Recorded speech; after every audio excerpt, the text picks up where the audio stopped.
जनाब स्पीकर, मैं सबसे पहले खैबर पुलिस के जवानों को खिराज तहसीन पेश करूंगा। हकीकत यह है कि हमारी खैबर पख्तूनख्वा के पुलिस ने जो कुर्बानियाँ दी हैं वो तारीख़ का एक हिस्सा है कि जितने कुर्बानियाँ पुलिस फोर्स ने दी हैं शायद किसी और ने नहीं दी हों। जनाब स्पीकर, इसकी वजूहात क्या हैं? बार बार दहशतगर्दी क्यों हो रही है? APS का वाक़या हुआ जनाब स्पीकर, इसी तरह दूसरे वाक़यात हुए और ख़ासकर कुछ महीने पहले अहले तशय्युअ की मस्जिद पर पेशावर क़िसाख़ाने के बिल्कुल बैक साइड पे आक़ब पे कोचाई रिसलदार में दर्जनों अफराद वहाँ भी इस दहशतगर्दी के बीन छड़ गए। इसकी बुनियादी वजह यह है जनाब स्पीकर कि हमारी हुकूमतों की तरजीहात ये नहीं है कि इस मुल्क में अमन आ जाए, और यह आपको मानना पड़ेगा।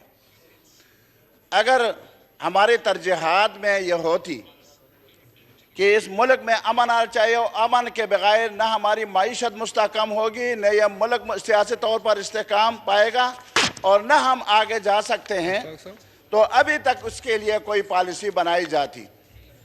जनाब स्पीकर, हमारे हर मुल्क के दुश्मन होते हैं, हमारा दुश्मन जो है वो इंडिया है। जनाब स्पीकर, तवज्जो चाहिए। हर मुल्क के दुश्मन हैं, कोई मुल्क भी ऐसा नहीं है, आप अमेरिका तक चले जाएं, कोई भी मुल्क दुनिया में ऐसा नहीं है जिसका दुश्मन न हो, और हमारा असल दुश्मन इंडिया है। पाकिस्तान बनने के बाद अभी तक पाकिस्तान को गैर मुस्तहकम करने के लिए इंडिया ने जो किरदार अदा किया है वो आपके सामने है। क्या हमारी हुकूमतों, पिछली हुकूमतों ने, जितने भी हुकूमतें आई हैं, चाहे वो डिक्टेटर का हो, चाहे वो सियासी अफराद के हों जो आए हैं, सियासी पार्टियों का हो, लेकिन मुझे ये बताएं कि हमने इंडिया के साजिशों को बेनकाब करने के लिए क्या पॉलिसी बनाई है? हमने क्या किरदार अदा किया है? ये जो आज कहा जा रहा है TTP खुरासानी, कभी कहते हैं TTP फलानी अफगानी, कभी कहते हैं TTP ईरानी, ये क्या है? हमारे पास इतने भी मालूमात नहीं है कि ये लोग कहाँ रह रहे हैं, कहाँ से आ गए हैं और कहाँ जाकर ये वारदात करेंगे। जब एक जलसा होता है जनाब स्पीकर पाकिस्तान किसी भी जगह में, हमें कहा जाता है कि यहाँ थ्रेट है और खुदकुश हमले का, और हमें इत्तला मिली है। जब इतनी जल्दी उनको इत्तला मिल जाती है हमारे फोर्सेस को, तो ये इत्तला क्यों नहीं मिली कि आज पुलिस लाइन में भी खुदकुश धमाका हो रहा है? क्यों पता नहीं लगा? जनाब स्पीकर, अगर APS के जो दहशतगर्दी हुई उसके असल हक़ाइक़ को सामने लाया जाता और उसके मुताबिक मुजरिमों को सज़ा दी जाती, इस तरह क़िसाख़ाने में अहले तशय्युअ के मस्जिद में जो धमाका हुआ उसके असल मुहर्रिकीन को पकड़ा जाता, उन दहशतगर्दों को भी सज़ा दी जाती।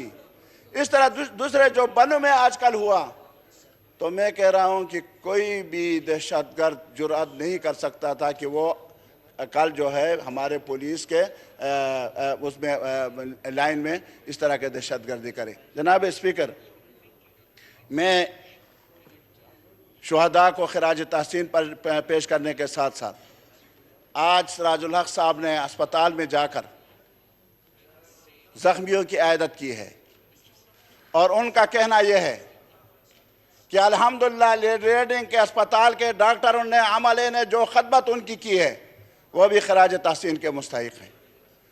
सिराजुल हक साहब फरमाते हैं कि अल खदमत फाउंडेशन और इस्लामी जमीयत उत तलबा ने जिस अंदाज में ज़ख्मियों को रिलीफ पहुँचाने, अस्पताल में पहुँचाने, उनके लिए खून देने, और अल खदमत फाउंडेशन ने अपने तमाम वसाइल को उस तरह मरकूज़ करके उनकी जो खदमत की है, मैं उनको भी खिराज तहसीन पेश करता हूँ। जनाब स्पीकर, हमारे मुल्क में इस वक्त सियासी आदम इस्तेहकाम है जनाब स्पीकर, और ये सियासी आदम इस्तेहकाम खुद दहशतगर्दी है। ये खुद दहशतगर्दी है जनाब स्पीकर। इसकी वजह यह है कि सियासी आदम इस्तेहकाम की वजह से आवाम जो हैं वो बिल्कुल उनकी जान, इज्जत, आबरू वो महफूज नहीं है। मेरा भी नहीं है, आपका भी नहीं है, किसी मेंबर का भी नहीं है। जो मुअज़्ज़ज़ मेंबर यहाँ बैठे हुए हैं, कोई ये कह दे कि मैं बिल्कुल सेफ हूँ और मुझे कोई तकलीफ नहीं पहुँचेगी, एक बंदा कह दे, कोई भी नहीं है। क्राइम्स बढ़ गए हैं जनाब स्पीकर। सियासी पार्टियां लड़ रहे हैं एक दूसरे के साथ।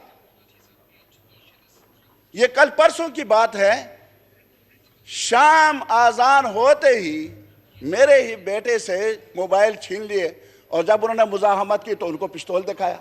वो किधर है हुकूमत? सूबाई हुकूमत किधर है? वो निगरान हुकूमत किधर है? क्या नाम है जी उसका? ये जब तक आप पाकिस्तान के अंदर सियासी इस्तेहकाम नहीं लाएंगे, आप गुतुशीरत करें ना जी। मैं उनका भी मुज़ाहमत करता हूं जो 4 सालों तक किसी से हाथ मिलाने के कायल नहीं थे, मैं उनका भी मुज़ाहमत करता हूं। लेकिन मैं जो लोग इस वक्त भी सियासी डायलॉग के नहीं करते, इसकी मुखालफत करते हैं, मैं उनको भी, इनका भी मुज़ाहमत करता हूं। सियासी डायलॉग होने चाहिए, सियासी पार्टियों में बातचीत होनी चाहिए, आपस में मिल बैठने चाहिए। आजकल जो ज़रूरत है अमन की जनाब स्पीकर, जब तक अमन नहीं आएगा आपकी इकॉनमी मजबूत नहीं होगी। लोग यहाँ कोई भी सरमायादार सरमायाकारी नहीं करेगा तो आप कैसे अपनी माइशत को मुस्तहकम करेंगे? अमन सबसे पहले हजरत इब्राहिम अलैहिस्सलाम ने जब बैतुल्लाह तामीर की जनाब स्पीकर क्या दुआ फरमाते हैं, रब्बि जअल हाज़ा बलदन आमिनन वरज़ुक़ अहलहू। रिज़्क़ की बात बाद में करते हैं, पहले कहते हैं ए परवरदिगार आलम, इस मदीने को, इस शहर को, इस इलाके को अमन का गहवारा बना दे। शुक्रिया। मेरे जनाब स्पीकर, मैं वज़ीर दाखिला साहब से गुजारिश करूँगा कि फौरी तौर पर तमाम सियासी पार्टियों को बुलाया जाए, फौरी तौर पर तमाम सियासी पार्टियों को यकजा किया जाए और उसमें एस्टेब्लिशमेंट के हमारे लोग हों, उसमें सियासी पार्टियां हों, उसमें तमाम सूबों के वज़राए आला उसमें शामिल हों, गवर्नर उसमें शामिल हों।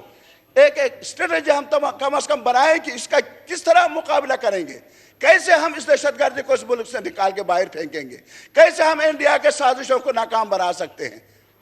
अकेली एक सियासी पार्टी का काम ये नहीं है, और ये पूरे तौर पर होना चाहिए, और यहाँ कौमी असम्बली में होना चाहिए, आपके चैम्बर में होना चाहिए, वज़ीर आज़म के चैम्बर में होना चाहिए, वज़ीर आज़म के ऑफिस में होना चाहिए।